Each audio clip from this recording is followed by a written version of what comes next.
Hear ye, it's your old pal, Lord Damashek, alongside His Majesty, Ike Taylor, as we press on into the top 10 with our ongoing RanKings. Yes, we're counting them down from 32 all the way up to number 1. And like I say, at number 10, Ike, the Minnesota Vikings, coming out of nowhere, it feels like. Minnesota Vikings. Let me tell you why I have them ranked here, why we have them ranked I like that ranking. I feel like in the NFC North, there are a lot of great offenses, and I feel like Mike Zimmer, rather than trying to keep up with the Joneses, has zigged against everyone else's zag, and now they're going to play stout, rugged defense against these high-octane offenses. How say you?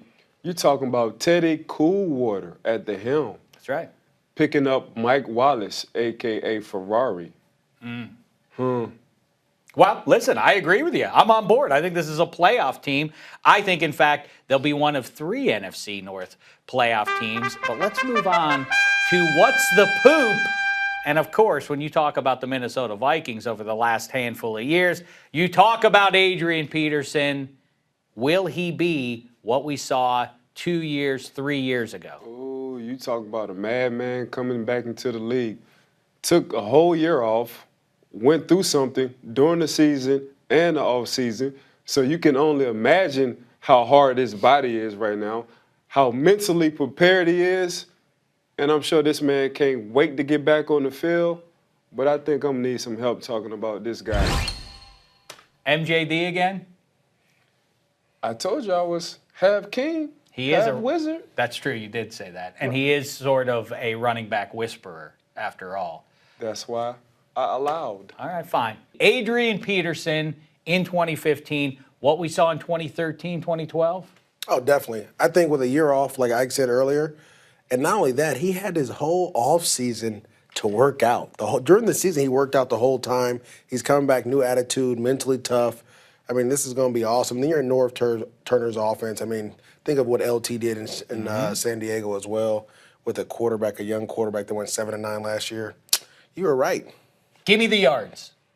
I'm going to go 2,000 again. Whoa! I'm going to say he's going to be the only running back to go back-to-back 2,000. 2,000 ain't a bad look. I was going to say 1,800, but he went over the limit and said 2,000.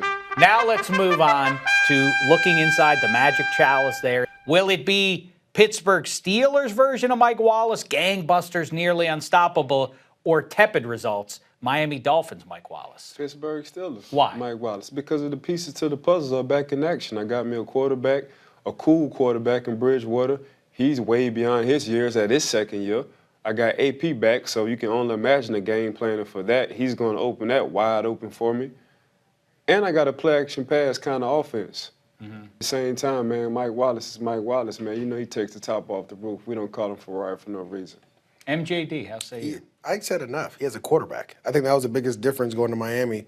You had a younger guy, wasn't established. He's still trying to make a name for himself in Ryan Tannehill. When you have a guy who has been the guy since he's been in high school, he understands how to get things going, and he has an arm to reach them, and he's accurate down the field. I think that was one of the biggest problems in Miami. So I think Mike Wallace is back. Pittsburgh it is. If you missed that, that was a subtle shot at you, Ryan Tannehill, courtesy MJD.